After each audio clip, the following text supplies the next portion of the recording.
Franklin Delano Roosevelt, do solemnly swear. I, Dwight D. Eisenhower, do solemnly swear. I, Barack Hussein Obama, do solemnly swear. That I will faithfully execute the office of President of the United States. The Constitution of the United States. The Constitution. The Constitution of the United States. So help me God. Hey everybody, Mark David Smith here, and you're watching Contemplating the Constitution. Today is November 11th, 2020, and we're flowing right through after the elections. If you don't have any idea what's been going on in this country for the past week or so, then you're living in a bubble, I guess. I don't know where you're at, but anyway, a lot of things going on, a lot of misunderstandings of what's going on.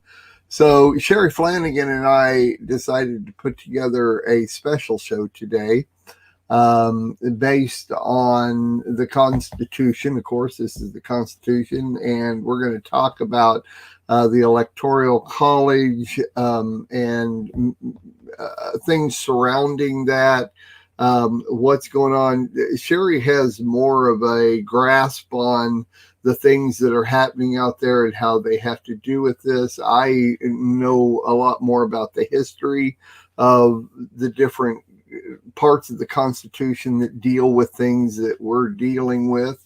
For instance, we're going to talk about Article 2, Section 1, Clause 1 and 2 and 3. And then also we're going to talk about Article 1, Section 4. And we've already talked about Article 1, Section 4 on the show, Contemplating the Constitution. We have talked about that before, and we're going to go back to that to help you understand a little bit more about how the Electoral College works and what is happening here in the United States. And once again, I always like to reiterate, first of all, I am definitely not anywhere near a scholar on the Constitution. What I know is what I research from people that do know about the Constitution, and that's what you're going to hear from me is my research on that and what I put together from my perspective. Sherry has a lot more in-depth knowledge on these type of things because she's just researched it through the years more than I have. So she's got a little more grasp on, a lot more grasp sometimes on different things. I constantly learn from Sherry and what she brings to the table on these discussions. Abigail O'Hare will not be with us today. And so we will miss Abigail. We wish you were here with us, but I'm sure she'll be back for the next show. This is going to be a little bit different formatting than what we normally do on the show because we are talking about a special subject of the elections and the process that is actually happening right now. That is indifferent than any of the processes they've done before. And once again, I'll be giving us a little bit of history back and forth of different things. Sherry's going to give you a little bit more of an understanding of these things, and I will apologize ahead of time if what we have to say or what I have to give, because mine's mostly the history part of it, if it's a little bit boring to you because I'm giving out statistics and history, then I'm not going to apologize for it. But if it's hard to follow, then at least we are recording these and archiving them so that you can go back and listen to them again, maybe get a little bit better understanding. So I'm going to bring Sherry in. This is Sherry Flanagan, and I have a tremendous amount of respect for Sherry and her wisdom in things, and how she understands the process of a lot of different things, including Torah. And so I give her my respect on so many different things, and I appreciate you, Sherry, real big time. Thank you for suggesting that we do this, by the way. It was her idea, and I wish we'd have thought about it a week ago, because I've been frantically trying to do some research here that I wish we'd put together a little earlier. But thanks, Sherry, for suggesting this. Well, thanks for doing this show, really, because this is where it really is at with our country. And thank you for that build up, Mark. Now, I hope I don't disappoint. I'm not a scholar. I'm just average person, like to read. And some people say I retain every, my friend tells me, how do you remember all that? I don't know. I guess that's the kind of brain God gave me. But it's just, you mentioned Torah, and we talk about the Torah as being living a lot of times on the Torah portion. We'll have a Torah portion and we'll live it out that week. Something will happen. That's right. And always. What we're seeing now, in my opinion, is our Constitution, certain parts of our Constitution being lived out in front of us right now. Yeah. And it's amazing. It's just really kind of cool to me. I'm like, wow. I agree. Wow. I agree. And if you ever have a negative response to things going on, turn it around by understanding that you are living through history right now. To me, that excites me. I get a little upset and even mad at certain things that are happening, and I have to just balance that out and respect the fact that we're living through history. And wow, how cool that is, because there's a lot of days when rarely anything happens, and now we're going through this, and especially for the past week or so, and we still got a ways to go on that. So all that being said, I'm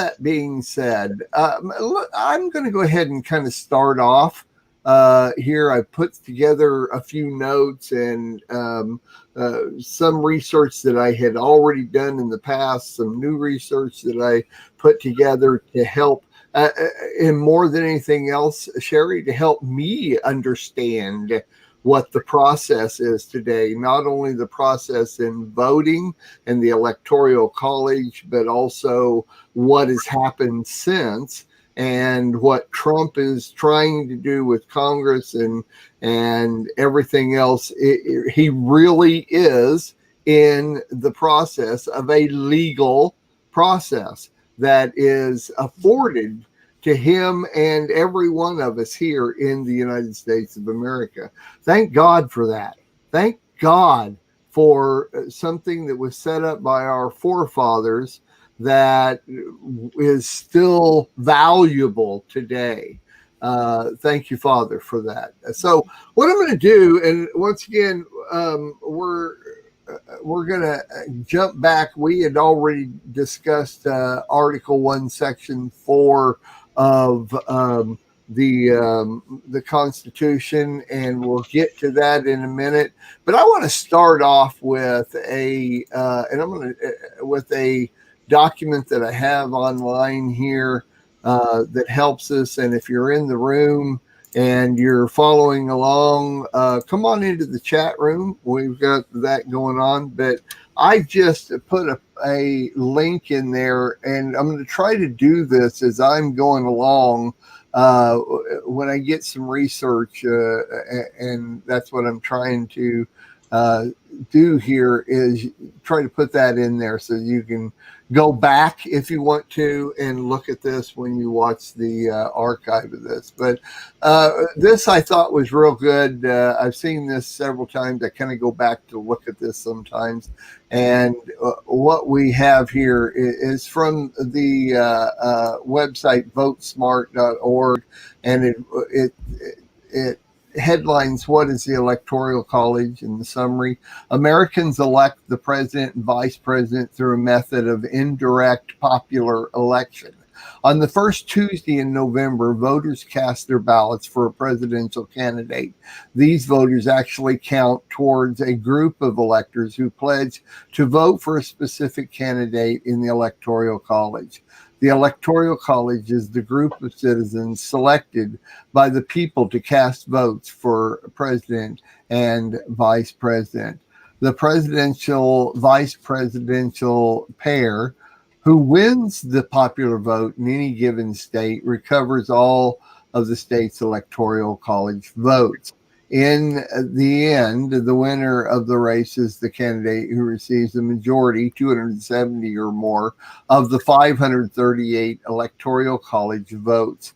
The results in the election aren't official until the president of the Senate counts the votes out loud at a special joint session of Congress held in early January. Now, to me, they had to come up with an expression, a title for these people.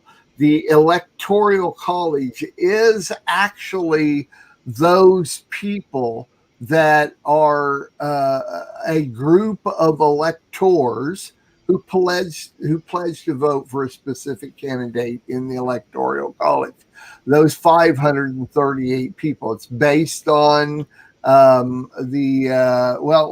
read that. Let me go over there, and I'm going to jump over to let me check my notes here, make sure I'm doing this right. Article. Well, that's not what I want. Let's see. We're going to go to text. This is Article 2, Section 1. And this actually, I'm not going to read the whole thing, but it's going to help you to understand a little bit better on how this process works. Article 2, Section 1 of the Constitution. And into the first clause, it says, the president, vice president to be elected as follows. Each state shall appoint in such manner as the legislature thereof may direct a number of electors. That's what we're talking about here with the 538 Electoral College. These are people. They appoint a number of electors equal to the whole number of senators and representatives to which the state may be entitled in the Congress. That's the 500 electoral people votes that we're talking about here. From each state, it adds up to 538. Article 2, Section 1, Clause 2.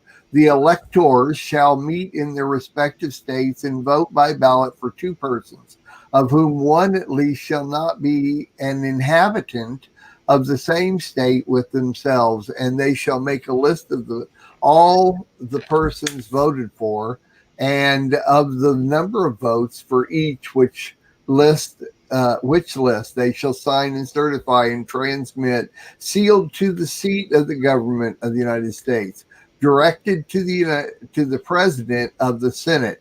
Remember the last thing I said when I read this, what is an electoral college, is the results of the election aren't official until the president of the Senate counts the votes. And that's what we're reading here in the Constitution, is that these votes are sealed and sent to the seat of the government of the United States, directed to the president of the Senate. The president of the Senate shall, in the presence of the Senate and House of Representatives, open all the certificates, and the votes shall then be counted. So there it is, right in the Constitution, telling us that this is the way it works. In Clause 3, it says the person having the greatest number of votes shall be the president, if such number be a majority of the whole number of electors appointed. And if there be more than one who have such a majority and have an equal number of votes, then the House of Representatives shall immediately choose by ballot one of them for president. So on and so forth. And of course, you can go back, you can just put it in online, Article 2, Section 1 of the Constitution, and go back in and look that up. Sherry, interrupt me if you want to add anything to what I'm saying here. Okay, Article 2, Section 1. Now, the Electoral College, and this is, I thought, was really good here to help explain. Let me put this in here. This is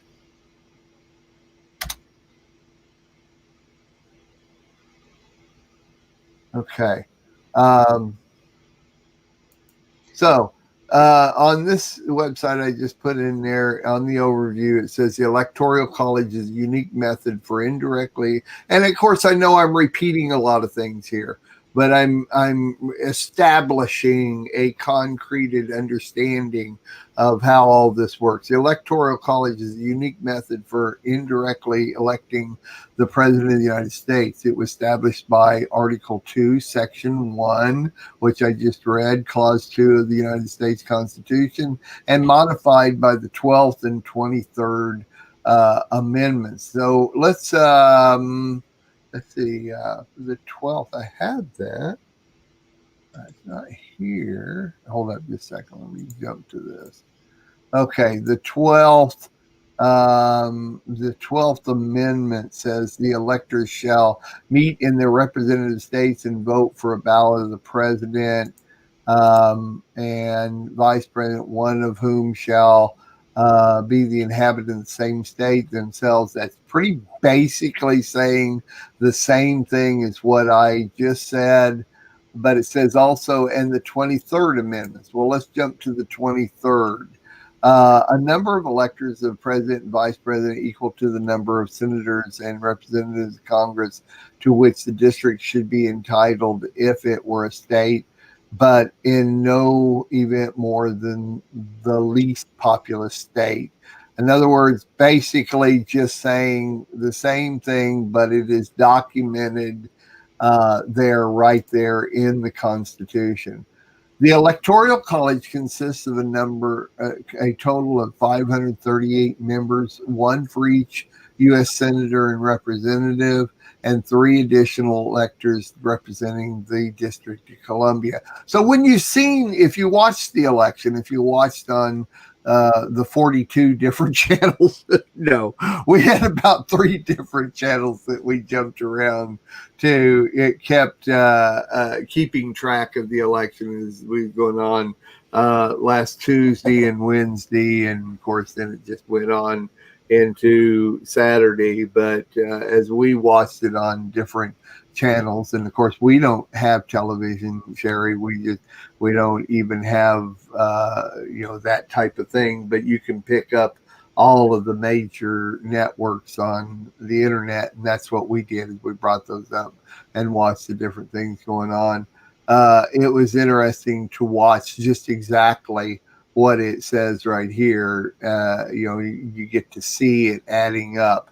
It goes on, says each state has a number of electoral votes equal to the combined total of its congressional delegation, and each state legislator is free to determine the method it will use to select its own electors. Currently, all states select electors through a popular vote, although how that works can differ. But that was not always the case throughout American history. In many states, the state legislature selected electors, a practice which was common until the mid-1800s. Now, let me see here. Can I make a comment on the 12th Amendment, Mark? Yes. The 12th Amendment actually kept it says that each elector must cast a distinct vote, one for the president, one for the vice president, rather than 2 votes for the president.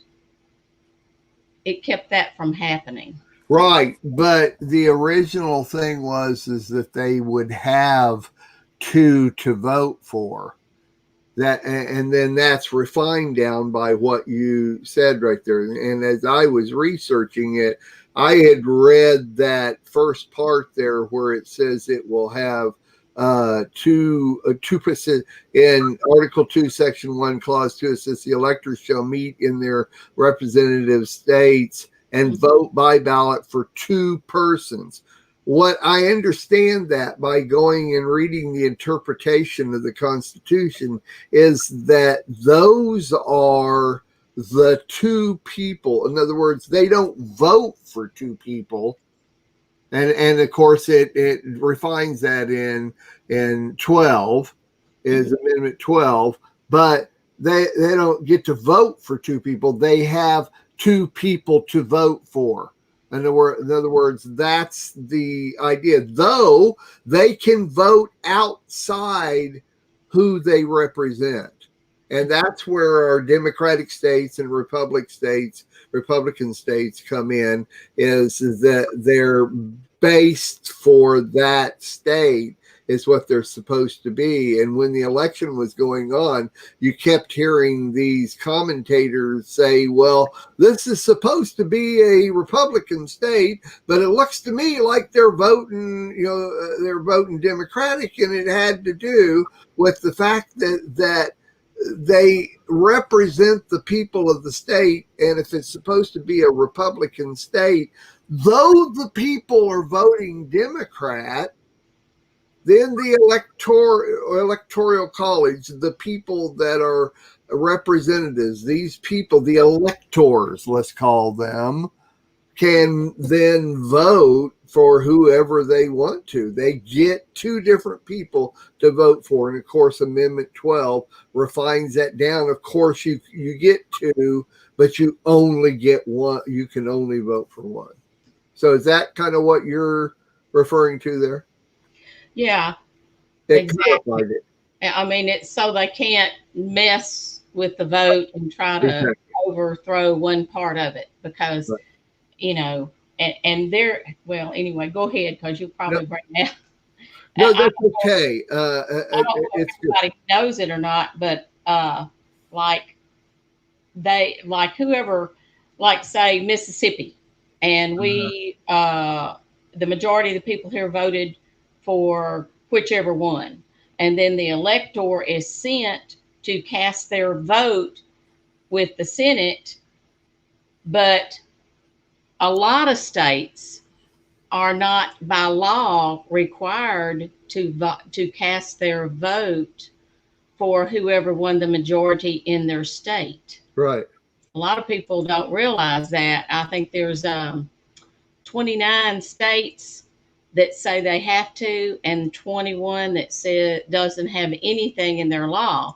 And even if they don't cast their vote according to the majority, there's not that big of a fine. I think it's like $1,000, and they're called a faithless elector. And that did happen in the Gore situation. And the District of Columbia, although not a state, it does have 3 electoral college votes according to how the majority of the people there vote. Right. And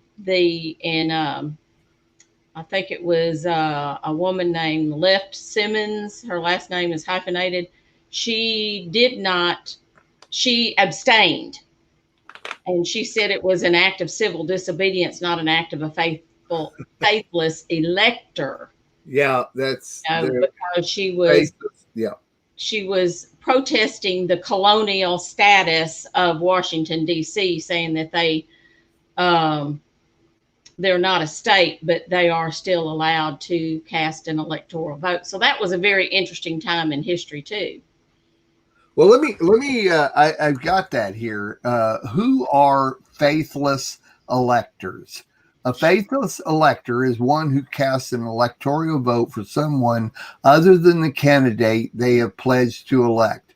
On 157 occasions, electors have cast their votes for president or vice president in a different manner than that prescribed by the legislator of the state or the state they represent. That's what we're talking about here, is that if that state is a Republican state, they can still vote. And even the popular vote, even the people of that state can vote for whoever they want to. It doesn't. It can be a Republican state that they can still vote outside that. Though, if you're an elector, you are a part of the electoral college, you can still vote outside that, but it's extremely rare. It goes on to say of those, 71 votes were changed because of the original candidate died before the elector was able to cast the vote. 2 votes were not cast when all electors chose to abstain from casting their electoral vote for any candidate. So it goes on and it explains it a little bit more in detail, but that's interesting. See, you brought that up, and I was going to talk about that a little bit later, but there you go. See, Sherry's got it. Sherry knows what she's talking about. She she's teaching me all over the place here. I'm sure you got to the place of where that there's not enough electoral votes cast for one or the other, that it goes to the House and the Senate. The House elects the president, and the Senate elects the vice president.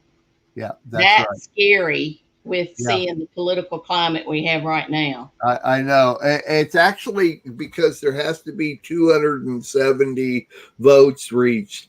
If there was a tie at 269 and 269, then it goes to the Senate. And actually, it's the House of Representatives that cast that vote. And they split it.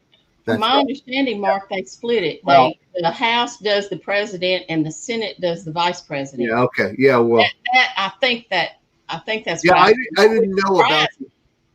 I didn't know about the vice president. I knew about the president, and it is the House of Representatives that do that. So, yeah, boy, it all adds up. Well, hey, we got Rabbi Daryl Weinberg with us, who has decided to come in and set us all straight here on what we're talking about. Rabbi, how art thou today? Doing well, thank you. How are you? I'm here. Sherry emailed me late yesterday and said, "Hey, how about we do this?" And I'm going, "Sounds good to me. Well, now what do I do?" But I'm glad she did, because this is good. And with all that I do on these shows, I learn so much because of the research and the input on it. So, what do you wanting to bring to us today, based on what we've already talked about? Well, I mean, I'm not an expert in U.S. Constitutional law by any stretch of the imagination. For me, it's more about what's going on spiritually right now. Is that what was once considered, I guess, be a noble experiment has gone desperately awry. And last night, I was watching a few videos on the reaction that a lot of commentators, we're seeing there's a split that's happening right now, and things are being revealed. People who you thought were in your corner are not. People, a lot of people on Fox News, and the Murdoch brothers who run it, they've been kind of the controlled opposition for a while now. But Tucker Carlson had a 22-minute segment where he talked about, how all this went down, and the fact that now what's happening is that, first of all, the United States has really become a banana republic. And that's what happens when evil overtakes you. When you explain Banana Republic.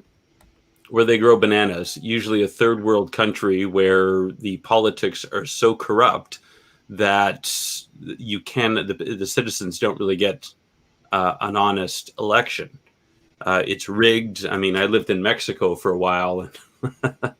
The PRI party was the ruling party for 70 straight years. In every election, every 6 years, they won. Okay. This is what's happened with the U.S. now is that, listen, there's always been vote rigging. There's always been lobbying. Nobody can become president in the United States unless they literally have billions of dollars backing them. The average guy, the only reason Ross Perot almost won is the same reason Donald Trump won this time, is because he had his own fortune and he didn't need anybody else. And they ended up threatening him and telling him something to the tune that your family is going to get wiped out if you really pursue this. And so we ended up with Clinton you ended up with Clinton. Well, the world ended up with Clinton for 8 years. We're still ruining that decision. So, what's happened now is that with all the U.S. system, it's quite complicated. I mean, it was set up with a number of checks and balances, but the Bill of Rights, the U.S. Constitution is what, one page? And the Bill of Rights isn't all that much bigger. The U.S. tax code is over 2 million pages, though, or something like that. So what's happened is, as we've come away from righteousness, see, laws are only for bad people. In Galatians 5:22, it says the fruit of the Spirit is love, joy, peace, patience, kindness, goodness, faithfulness, gentleness, and self-control. Against these things, there is no law. So if you, as a Christian, claim that you are not under the law, but you're under grace, that means that you're not doing anything to violate the law. And so laws are only meant to keep people in check. And if the intent is to circumvent the law, which is basically what's happening right now. And it's interesting to see how all this is playing out, that number one, you have flagrant violations of counting and things like that. They were so brazen about it. And then you've got people on, like, for instance, I don't know if you heard Whoopi Goldberg's little spouting off on The View the other day, saying that, you people all just got to suck it up. You got to do what we did for 4 years. And so now what they're doing, you've got AOC who's threatening to put lists together. They want to hunt the people down. There's an article that just came out that said that the concentration camps that are getting set up in Canada are going to be the destinations of the deplorables and the undesirables, which is conservative Christians. And it is full-on war. So what's happening is that no system is perfect. And eventually, if you're not intent on playing by the rules, then it doesn't matter what kind of laws you have in place. And so all these checks and balances and whatnot that were put in place for the U.S. Constitution, for the U.S. to run, really, at one time, it was one of the best systems in the world. And now it's become a complete gong show, as we've been talking about. And that's because the U.S. has left righteousness and it has pursued evil, and then God will give you over to a depraved mind. I mean, Torah says that if you don't pursue righteousness, you're going to have famine. You're going to resort to cannibalism, which is now they're trying to normalize it, as they're going to use food as a weapon. So on a spiritual level, what's happening in the U.S.? I mean, we can get, it was like when we did that whole series earlier in the year on the H.R. 5 mandate. And we have to look at it on a much broader scale than what's really happening in the spiritual realm, and that this is a result of wickedness. And the more people pursue wickedness, the more you're going to deal with the consequences of that, and the more permission you give Satan to get in there and really mess things up for you. The fear is, it was an interesting article that just came out the other day, Mike Adams on Natural News. He says the globalists actually want Donald Trump to win this. They want him to win this court challenge, which is why they made the fraud so blatant, because when that happens, the U.S. is going to erupt in full-on civil war, and then it's vulnerable for takedown. In the book Dune, which ended up becoming a movie, and one of the most famous lines in there was, "Beware of the plans within the plans within the plans." And the devil's a crafty fella. And all of these things that he is enacting right now is as a consequence of the United States leaving the righteous foundation which it was laid on. Because even though the founding fathers were predominantly Masons, the Pilgrims were all righteous men, and they were the ones who laid the spiritual foundation for this country. However, because the U.S. has left it now, you're now bearing the fruit of that, and it's scary to watch what's happening, and it's very sad, because ultimately a lot of people are going to die when this all washes out, because civil war never works for anybody. We've seen it happen. You already had one of those, 160 years ago, and what was it, 500,000 people died, and that was before they had the kind of weaponry that they have now. Right. So we're really concerned, and there are entire cities that are going to get engulfed in what's about to happen because of the pervasive wickedness. Cities like San Francisco, cities like New York, where not only do you have unfettered abortion, but you have the financial chicanery that's been going on there, and the abusing of people in the world. So it can be very distressing. But at the same time, we also praise God that this is, I think, laying the foundation for righteousness to come, because I do believe that there's going to be a cleansing of the U.S. We don't know how long it's going to last for, but I think we're going to be protected in all this.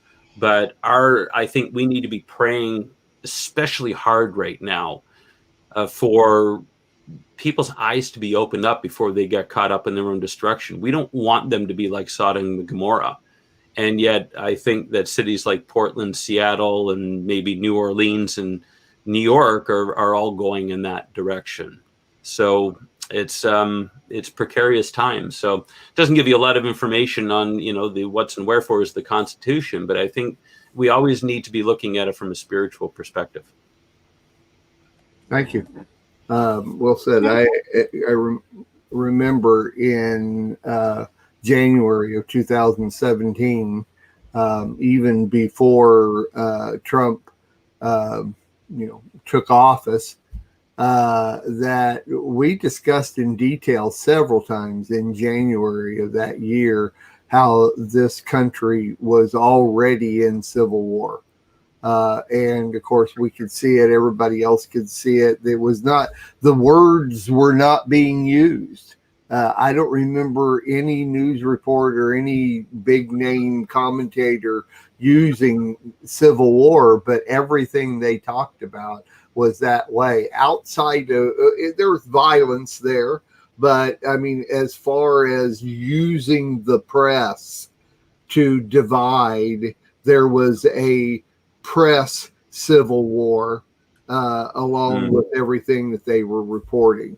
Of course, there was a little bit of violence here and there, but it wasn't like the Civil War you were talking about 160 years ago.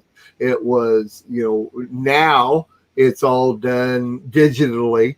I mean, even big wars very soon won't be where they take tanks in and start blowing people up. It'll all be done digitally, but anyway, well said. Thank you. It does boil down to that. And of course, everything that's going on is a spiritual war. I mean, it's there. We understand it. They don't. They won't acknowledge that there is a spiritual war going on, but that's why the Lord has us.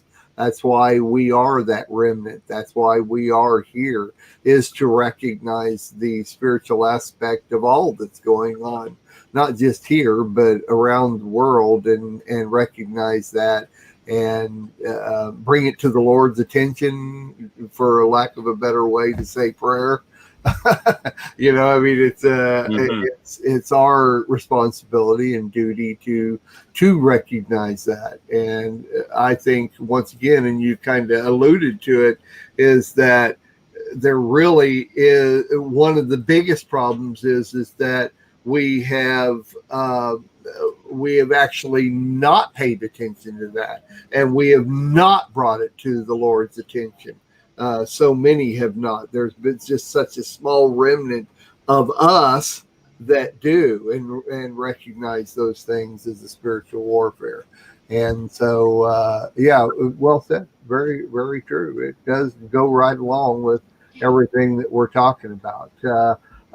Sherry, you want to respond to anything there? I want before we stop talking about everything that we're already talking about, and that was a nice input for Daryl to bring to us on there. But I also don't want to stop talking about what we're understanding as far as the process is concerned, because I think that's really what the show is about. What you and I are discussing is that process. So people like Bob Hall said down here, he said, we are all learning here. Thank you, Mark.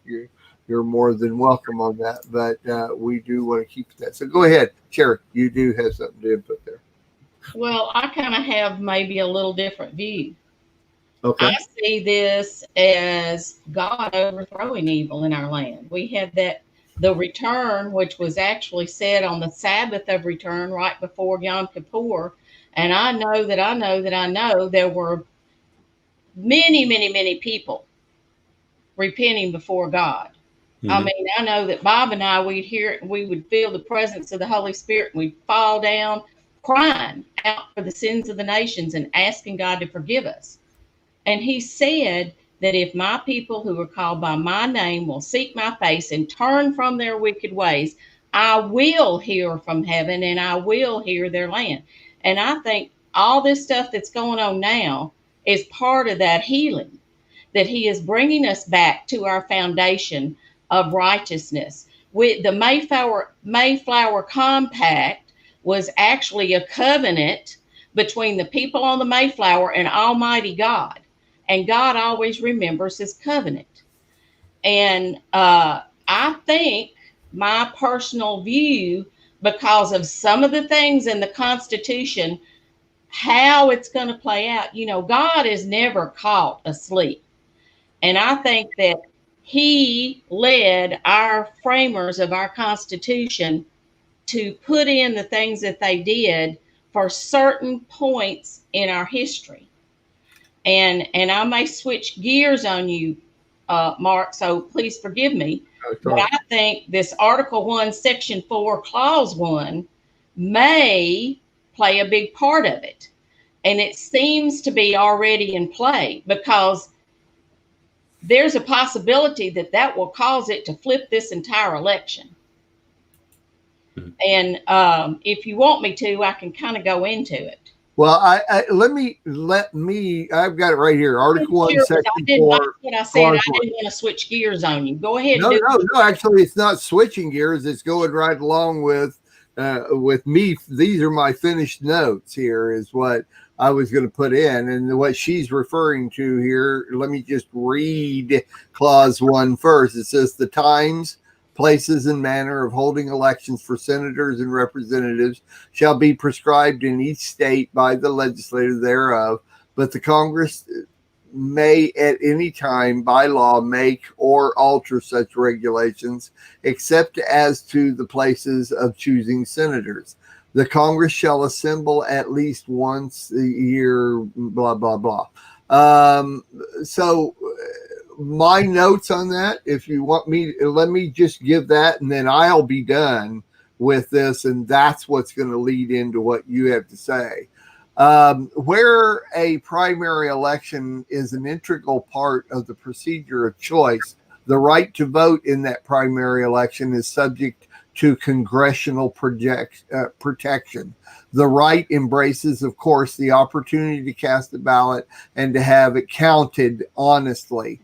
Freedom from personal violence and intimidation may be secured. The integrity of the process may be safeguarded against the failure to count ballots lawfully cast or the dilution of their value by the stuffing of the ballot box with fraudulent ballots. But the bribery of voters, although within reach of congressional power under other clauses of the Constitution, has been held not to be an interface with the rights guaranteed by this section to other qualified voters. To accomplish the ends under this clause, Congress may adopt the statutes of the states and enforce them by its own sanctions. It may punish a state election officer for violating his duty under a state law governing congressional elections. It may, in short, use its power under this clause, combined with the necessary and proper clause, to regulate the times, places, and manner of electing members of Congress so as to fully safeguard the integrity of the process. It may not, however, under this clause, provide different qualifications for electors than those provided by the states. And even though this article talks about elections for senators and representatives, it still works for the same as electing presidents and vice presidents. I just want to be clear on that. This is just part of the understanding for Article 1, Section 4. So go ahead, Sherry. I'm interested in what you have to bring on this. Well, first of all, I want to say Rabbi Darrell is exactly right. We do have a complicated election system, but it's there for a reason. They put a lot of checks and balances in it, like when you referred to the Electoral College, that was actually put in as a compromise because they were trying to see if they wanted the Senate to vote for them, or would people would the common folk be educated enough to vote for someone? So they put the Electoral College in as a checks and as one of the checks and balances, I guess you'd say. It was a compromise between the two. And it did actually come in, which I'm not going to go into, but it did come in to play with John Quincy Adams, my forefather. Oh, well, so what? Doesn't make me who I am today. Almighty God does. But just saying, it came into play in that election. So that was one thing. But referring back to this Article 1, Section 4, we've all heard about the fraud. We've all seen a lot of that, heard about it, the depositions. But putting all the fraud aside, there's one really, to me, important thing that not a lot of people are talking about it. I think they're beginning to talk about it. And that is the Supreme Court cases about changing the election laws, or not laws, changing the election rules by a governor or by an election board because of the pandemic. And it's very interesting because it seems like there's 3 different cases that came out 3 different ways in the Supreme Court. The Supreme Court upheld Wisconsin voting laws. They were trying to get an extension. They had voted for it, not the Supreme Court, but the election officials and the governor and all this on different states have tried to extend the time that votes can be counted. Well, the Supreme Court in Wisconsin said that's up to the legislature. It is not up to a governor to change the timing of the counting of ballots. It's not up to the election commission. It's not up to some people getting together and decided they want to do it. They were very clear in the Wisconsin case with the 5-3 ruling that said that absentee ballots will be counted only if they are in the hands of the municipal courts by the polls close on November 3rd. And they determined that the court should not be the one to decide the election rules because of the corona pandemic. They're saying that your legislature law says this, that's what that's who the Constitution said sets the election laws. Now, fast forward to Pennsylvania. The lower courts had upheld that ballots in Pennsylvania could be counted even if they arrived after Election Day. Well, the Supreme Court had a 4-4 tie among the justices, which means when there's a tie, because there were only 8 justices by that time, when there's a tie, then the ruling goes back to the lower court, which is what the lower court ruled, but they didn't hear the merits of the case based on the like what they had ruled about the Constitution. Justice Alito sent a very clear message to Pennsylvania and told them, you will hold these ballots that are in that extended period aside separately. And they weren't doing it. And he got up and said it again. So that is actually an open door, because if the Supreme Court, if the Supreme Court, well, there's 2 things in play. If the Supreme Court says they will not hear that, because how many ballots do they have? Well, if it's not enough ballots to flip the election, then they'll say, well, it's unconstitutional. They could say it's unconstitutional, but it doesn't really matter. We're not going to hear it. But if it's enough to flip the election, then that opens the door.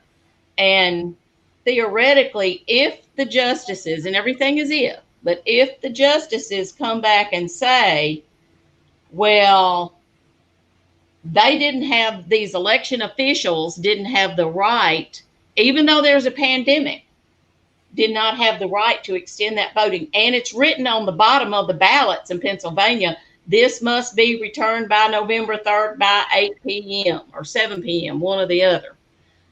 So if they rule and say all of those ballots that came in after that time period are ineligible to be counted, that would be huge, because theoretically, then that would affect the other states who their election officials extended that time.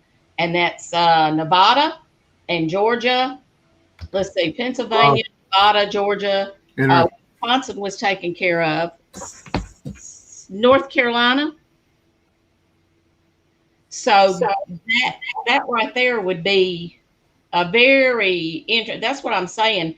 And really and truly, Biden is not really the president-elect. That's what people have had problems with. Arizona, they hadn't even finished counting the votes, because I think they had an extended period too.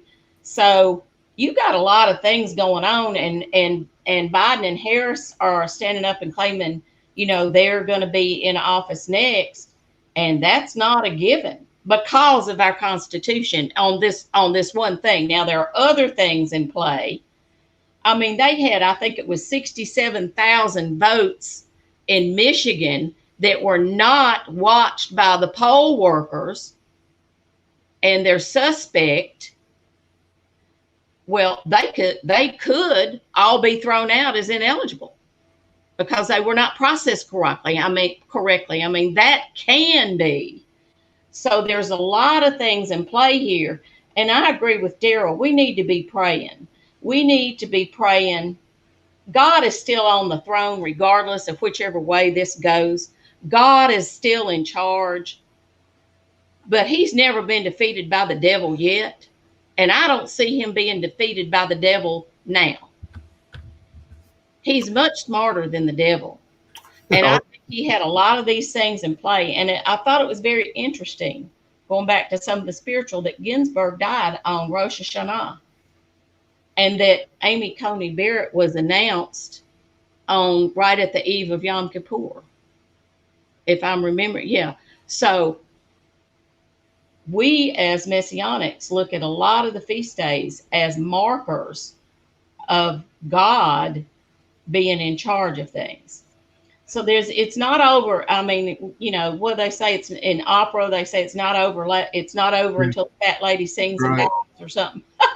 it's not really over yet as to how it's going to play out. And another thing, because Rabbi Darrell mentioned Civil War, I really sat up and took notice when they said that Trump had fired the Esper. Secretary of Defense, Esper.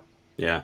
Now, when we were in the riots, Esper objected to Trump invoking the Insurrection Act. And they said, it's rumored that that absolutely made Trump livid that he did that. Mm-hmm. So, question, is Trump seeing a clear path to victory and preparing for riots to break out and putting someone in place that he will invoke the Insurrection Act and put those people down that are trying to tear up our cities and put down lawlessness in this country? Well, you're going to have to take out probably a quarter of the governors of the union. However he has to do it, Darrell. I don't know how it's going to play out. No. I'm just asking that question. That could be a possibility why he moved Chris Miller in, because he's over Homeland Terrorism. And then that, this would be for another show, but that computer program, The Hammer, that I sent Mark, that he'll look at later, but it won't be on this show because it has nothing to do with the Constitution. But there's a lot of things in play here. Well, and a lot of it is based on our Constitution and the articles and the wisdom that God gave our forefathers. They did everything by prayer. They were not stupid. And God has a plan for the United States of America. And I don't think he's through with us yet. Let's hope not. Go ahead, Darrell. Thank you, Sherry. Thank you very much. That was extremely clear. Very well put. Thank you. Mike Adams has talked a lot about the Insurrection Act and also the Trump invoking the 14th Amendment. And so the 14th Amendment, here, I'll read it out here. All persons born and naturalized in the United States. Okay, this is the actual amendment. No person shall be a senator, representative, Congress, elector of president or vice president, or hold any office as an executive, judicial officer of any state, support the Constitution of the United States, shall have engaged in insurrection or rebellion against the same, or given aid. So all of these people that have openly come against the U.S., like Newsom, I mean, he's so far into the Chinese pockets. You can't even see him. You've got Oregon, you've got Washington, all of these governors and the the attorney generals. That woman in St. Louis, I believe, the attorney general over there, Kim Foxx up in Illinois. I mean, they have openly committed rebellion. And the 14th Amendment allows Trump to go in and just round them all up. Interesting. Wow. Yeah. Because it can be proven. I mean, a lot of people have been asking, well, why didn't Trump, when Trump was running against Clinton, I mean, the killer shot that he made in the debates is, she says, well, better hope that you don't get elected president, and he turned around and looked at her and says, yeah, because you'd be in jail. And everybody was like, oh, good, she's going to finally get it. And then nothing happened. Yeah. Yet. Oh, I know yet. Trump spent a lot of time in his first term appointing a lot of really wrong people to positions. I mean, I don't know what he was thinking appointing Reince Priebus as his first chief of staff. I mean, here was a man who pretty much led the charge with the rhinos against him. A lot of that, I think, had to do with him listening to Kushner. And Jared Kushner, that man needs to go to jail. Simple as that. He's a wicked man. He is business partners with George Soros, and he has constantly been advising Trump with bad advice. I mean, he is with the leftists. apparently even Ivanka is telling him to concede right now. So, who knows what's going on, but Trump spent a lot of time putting the wrong people in place because he was getting bad advice. And the problem is that the swamp was so thick. And, Obama, he scurried at the end of his term in order to put all these people in place. And then like the day before he left office, allowed for the sharing of information with 14 different departments. So you have all these leaks that were going on. Trump has had to fight his own appointments. How many secretaries of state that he had? Rex Hillier, he had it's ridiculous. And so if he finally starts putting in, why would he put in Will Barr as the attorney general? That was Bush's attorney general, for goodness sakes. Why not Rudy Giuliani? Why not Janine Pirro? Why not Trey Gowdy? Why not people who appear at least to be in his corner? So we're really hoping that now he starts making a lot better decisions and puts people in place who are actually going to execute his will, which is the will of the people. Well, one thing I'm going to say about President Trump, he's not a politician. Nope. And that just sets the left's hair on fire because they expect him to respond to them like he's a politician. But one thing he is, and he's shown time and time again, he is a man of his word. Now, when he put his hand on that Bible when he was inaugurated, he took an oath to defend the Constitution. And I believe that is where he is coming from.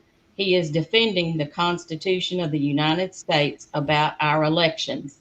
It's why he is standing up. It's not so much about him being in office, but it is also about the Constitution. And he has said time and time again, the reason why they want to remove me is because they want to take you out too. And I'm the only thing standing between you and them. If this is the man that God has raised up in this country to turn this country back to righteousness, to cleanse this country, he uses who he wants to. And then that's how it's going to be. Our God is God. There is no other. He is the one who ultimately reigns. And I believe that God gave, because our forefathers were wanting to establish a nation based on godly principles, that he gave them the wisdom to pen our Constitution.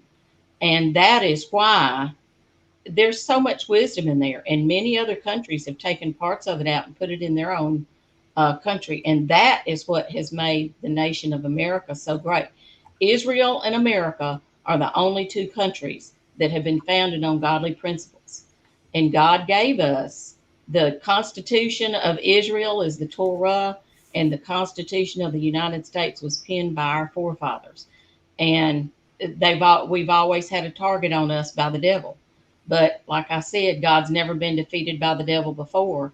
And as we have been going through each article in the Constitution, it is amazing the wisdom that God gave them, because they have all these contingency plans. They just didn't make one statement and leave it.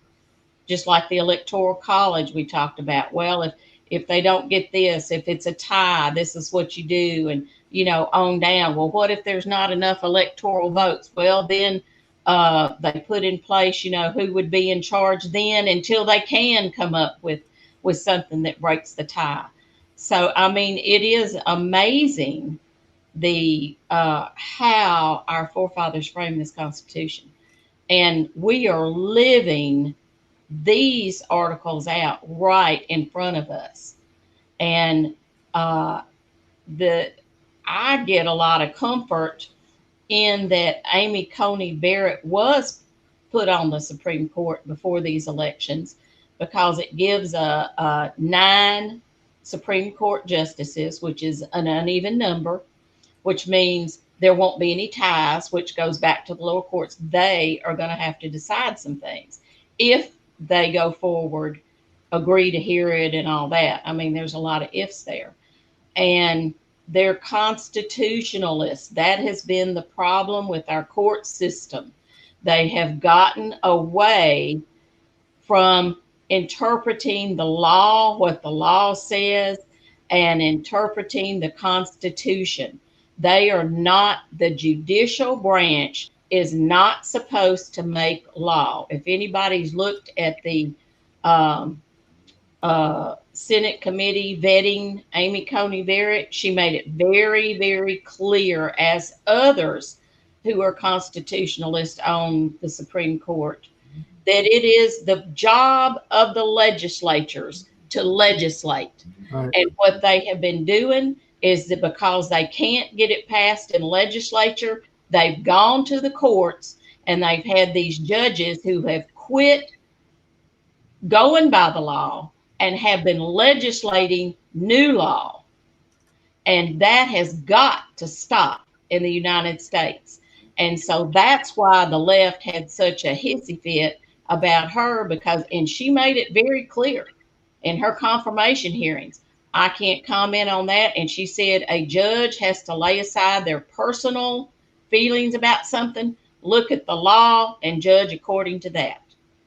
And so that is one big, huge area that I believe God is working on. He's not asleep. And like I said, those two markers of Ginsburg dying on the day she did, and Coney Barrett being, Justice Coney Barrett being announced on the day she was, to me, is a sign that God is working, that he is still on the throne, and that he worked even from the beginning in penning the Constitution. He knew this time in history would come. So we're in the hands of Almighty God, regardless of whichever way it goes. Amen. Amen. Very good. Very good. Wow. Yeah. So, Daryl, do you know as much about the Canadian Constitution as you do the United States Constitution? I'm assuming they have one. Oh, we have a Constitution. We brought it home in 1982, thanks to Trudeau Sr. 1982. Wow. Yep. How interesting. Before that, we were governed by the BNA Act, the British North America Act. And we were still, I mean, technically the Queen is still our head of state. And the Governor General, her representative, actually has power over the Prime Minister. Yeah. So it's kind of like in Israel, you've got Prime Minister and you've got the President. President is more of a ceremonial position. He doesn't actually do a lot of the day-to-day stuff. But when it comes time to, dissolving the parliament or talking about a new government. So if Trudeau runs a minority government right now, and our government is based on the British parliamentary system, which is the same that Israel has. And so he runs a minority government, which means that he does not have he doesn't have a majority of seats in the parliament. So if all of the other parties voted against him in bloc, it would cause the government to fall and they would have to have a new election. Wow. And so although, and Stephen Harper did this too, he ran actually two minority governments, but he ran as, he was obviously careful, but he ran as if he had a majority and knew that they weren't going to gang up on him because the Canadian public did not have the stomach for another election. So Trudeau's kind of doing that now, and he has to walk circumspectly because if he is voted against, it's a vote of confidence, and then the Governor General has to dissolve Parliament and call a new election. So we don't have the same kind of checks and balances as the U.S. does, which in some ways is a shame, because when you have a majority government here in Canada, when you have a big majority, that means that if the Prime Minister has got the troops whipped into shape, then you can pretty much run the country as a dictatorship. We've had a lot of that over the years. Jean Chrétien did a lot of that when he was prime minister with 3 consecutive majority terms. Trudeau's trying that, but he also knows that, unfortunately, the opposition parties are all leftist leaning. I mean, we've got the New Democratic Party, which has always been socialist.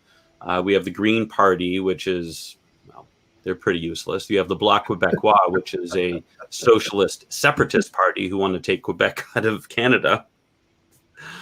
Oh, gosh. So, welcome to North America.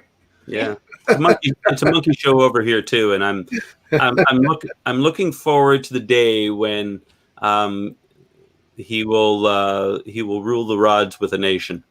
Yes, he will rule the nation. Sorry, he'll rule. I haven't had a coffee yet. He'll rule the nations with a rod of iron. Right. I was gonna, that sounded a little odd to me too, but hey.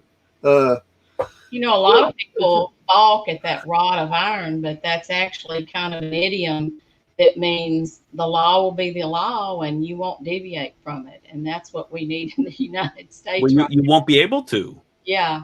Because you'll actually have someone over in Jerusalem and his emissaries, which is going to be us, helping him rule and reign, that are going to enforce it. Yeah. Interesting. A while ago, Sherry, you said something about how Israel's constitution is Torah. Boy, it's a good thing when this country was put together, they didn't make their constitution the New Testament. I know it was supposed to be a Christian nation, but you can't do that and say that you welcome every different kind of religion into this country. You can't, you got separation of church and state and all of that. Of course, we all understand, what happened there, but oh my gosh, had this country been set up as a Christian nation, the way that like Saudi Arabia and Jordan is set up under Muslim rule, oh my gosh, we're getting right into the Handmaid's Tale here. But anyway. I do believe that horrible thought. Those principles, Well, of our forefathers. When they came here, the Puritans didn't do Christmas, Easter. They viewed it as a No, it was the Masons that brought that over. Thanksgiving was kind of their form. It wasn't the first time they had a Thanksgiving get together. They did one back over in Holland before they ever came here, but it was Thanksgiving to God, which is Sukkot, Yeah. And but there's a lot there. I think it was when the Catholics came in and settled Mary's land. That's where Maryland. Right. If my history is serving me correct, I think that's where they got the name for Maryland. But it all started over there. But it is what it is, and there is a bright side to having different religions in this country, in that if we, as the representatives of Messiah, would be beacons of light, then they would be drawn to him. So, we're mixed in among them. Let's start preaching. Yeah, we're not doing our job at all. It's interesting. Last week's Torah portion in the Brit Hadashah, one of the Brit Hadashahs I was led to was the woman at the well.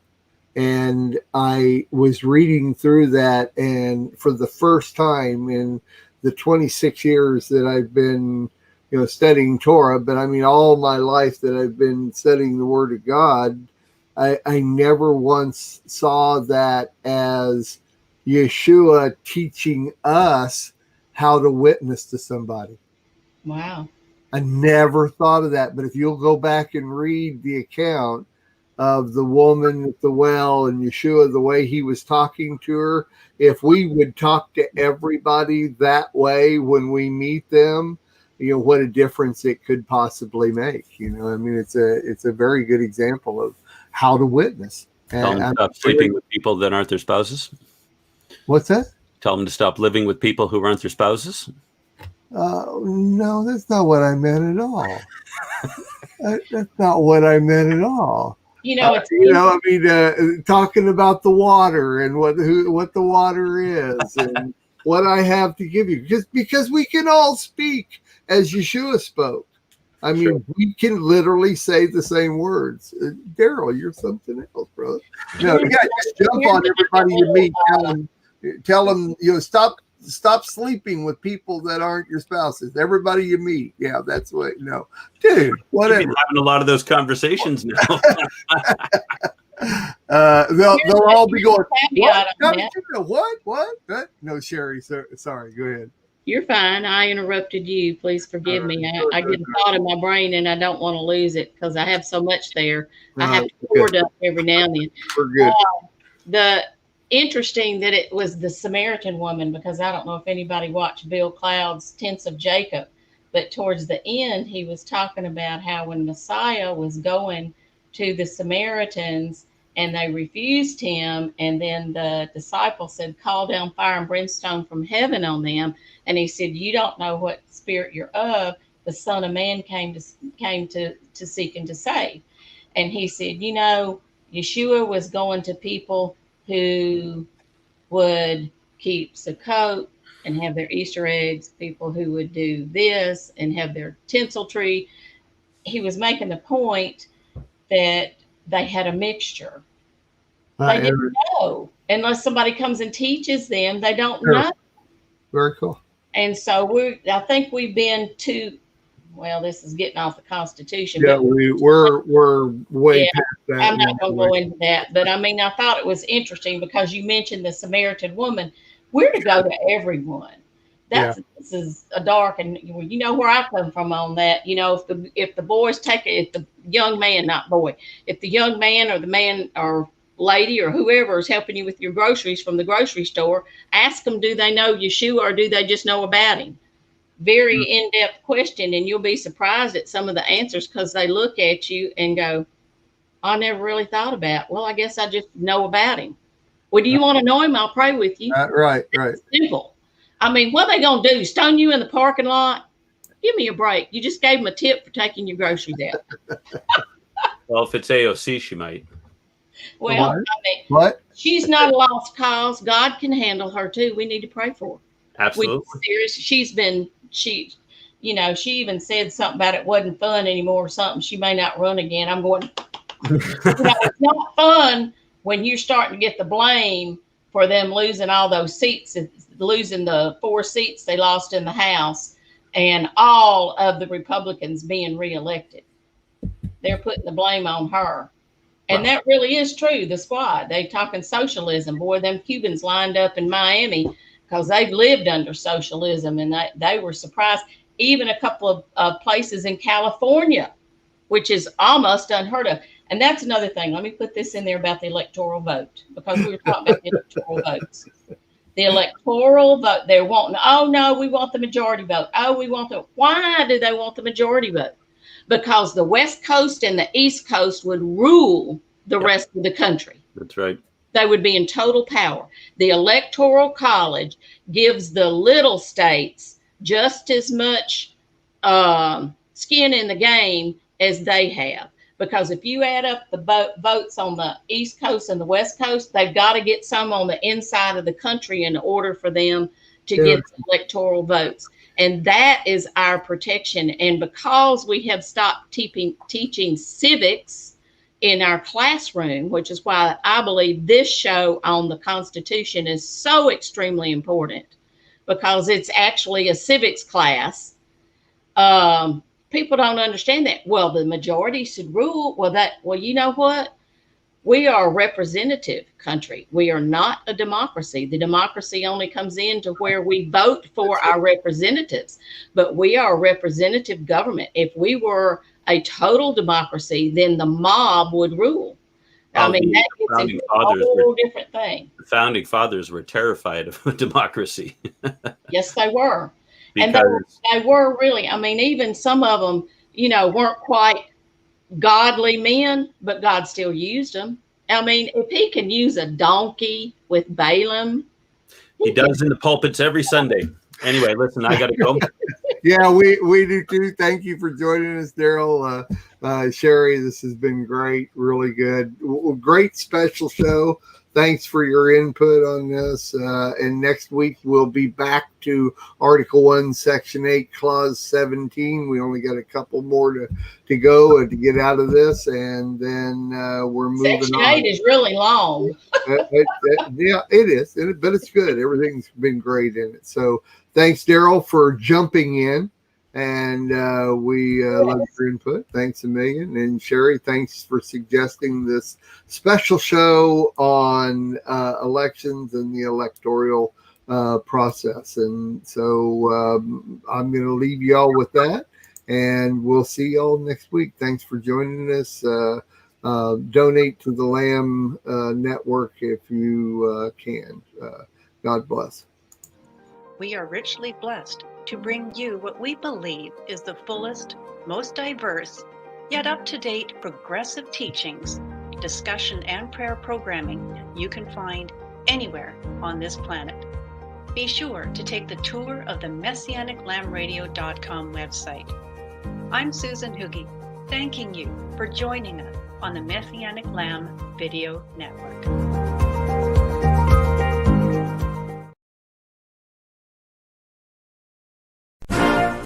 Franklin Delano Roosevelt, do solemnly swear. I, Dwight D. Eisenhower, do solemnly swear. I, Barack Hussein Obama, do solemnly swear. that I will faithfully execute the office of President of the United States. The Constitution of the United States. The Constitution of the United States. So help me God.